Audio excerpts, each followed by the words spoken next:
Good morning, everyone. Today we can discuss about SC Linux. It's actually a case study. So you know about Linux. Linux is an operating system. It's an open source operating system, or it is an open source project with many developers are there, and it provides an opportunity for more research. It allows application by testing in a mainstream OS. Okay. So for improving the Linux OS security, in 2000, National Security Agency developed SC Linux, that is Security Enhanced Linux. Actually, this Linux is SC Linux is an enhanced version of Linux OS. It actually provides more security capabilities, or it enforces the separation of information based on confidentiality and integrity requirements. Here, it uses an LSM framework for implementing a flexible mandatory access control. Actually, this mandatory access control, which is used for providing security. Okay, so for providing security or flexible MAC in the Linux kernel, in 2000, NSA developed a security enhanced Linux by using an LSM framework. LSM is Linux Security Modules. And it restricts the privileges of the user programs and system servers using security labels and administratively defined policies. So there are large number of policies and security labels are used for enhancing the security of the Linux OS. That OS is also, enhanced version is also an open source. It is known as SC Linux.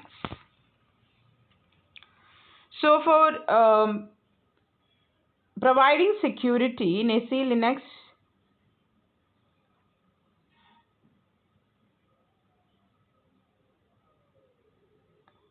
the type of enforcement which is done in SC Linux is it is confined in processes to domains by using some security context.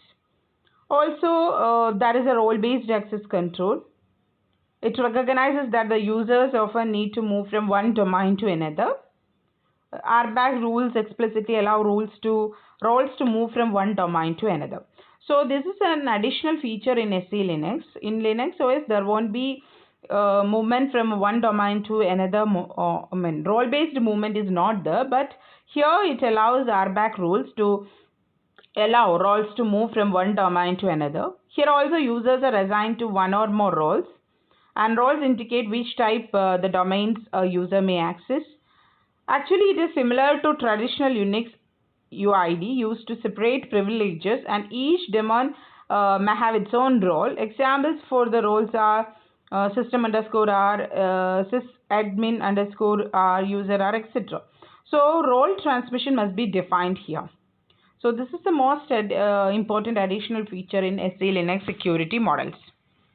Also, it provides some multi-level security.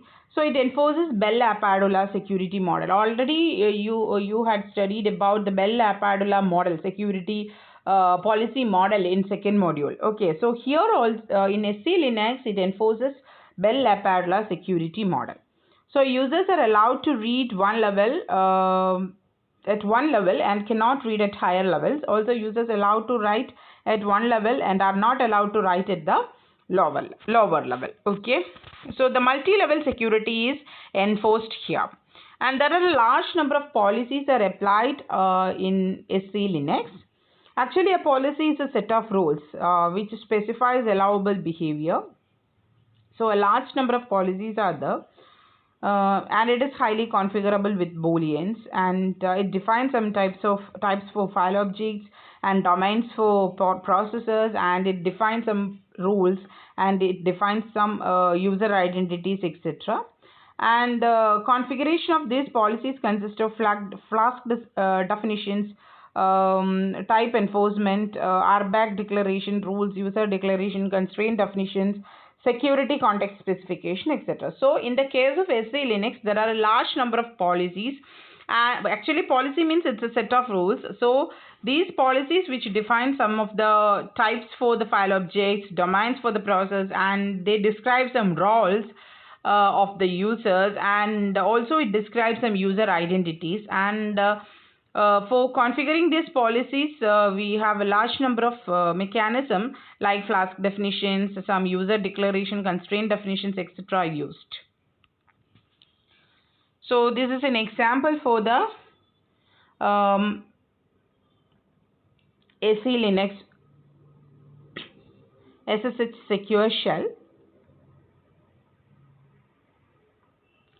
So it's actually based on strong flexible mandatory access control architecture based on the type enforcement and a mechanism first developed for the lock system.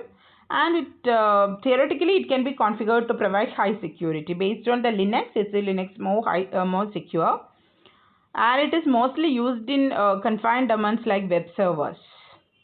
Okay, and here they have more, here it is more clearly defined the data access and activity rights as compared to Linux, and they are often targets of attacks, and confined domain that becomes compromised is thus limited in the harm it can do.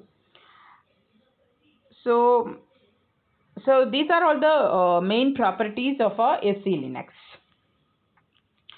And in SE Linux, we have a number of terminologies are used: subject, object, types, roles, identities, and contexts. Subject means we had already discussed that a domain or a process. An object is a source resource that is like file, directory, socket, etc. And types means a security attribute for files and other objects. And roles, a way to define the types a user can use. And identities means like a username, and context using a type, role, and identity is a context. Okay, means context is we have to specify the identities as well as role and type that combine together known as a context. Also, which allow some allowing rules, or it defines a set of rules known as policies, along with some allowing rules are there. Source type, usually the domain type of a process attempting to access. Target type means an object which is accessed by the process, and object class means the class of object that the specified access is permitted, and permission, which is a kind of access or kind of permission that is given to access a particular subject to object. So this is an example for the rule. So actually SE Linux is an enhanced version of, or security enhanced version of Linux, which contains a large number of policies and rules. And one of the main rule example is allow user _t bin _t file read execute getter. So what is the meaning of this rule is a process with domain type of user T can read, execute, or get attributes for a file object with a type of bin T. So there is a type, object bin T type file is there. So user T, it's a subject which can access that file by using the permissions like read, execute, and get attributes. So this is a description of this rule. And in the case of rule example 2, that is a password program in Linux. GUID root password T. So it allows allow role password _T shadow _T file. That means we can write, create, or change password by using this role. So these are the examples of SE Linux allow role. So also we have a number of policies are there, and policy controls also the check policy, load policy, set files, chcon,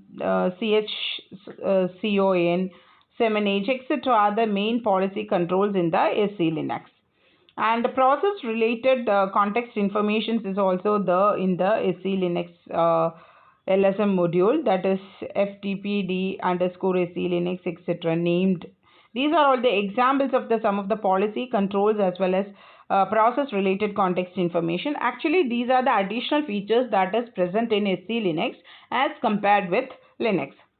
So SE Linux is a security enhanced version of Linux which contains a large number of set of rules, or that they are known as policies, and a large number of policy controls are there, and process related context informations are there. The main terminology which we are used in SE Linux are subject, object, permission, etc., object class, etc. So these are all about SE Linux. Okay, thank you. So this is an SE Linux LSM module. Just refer it. Thank you.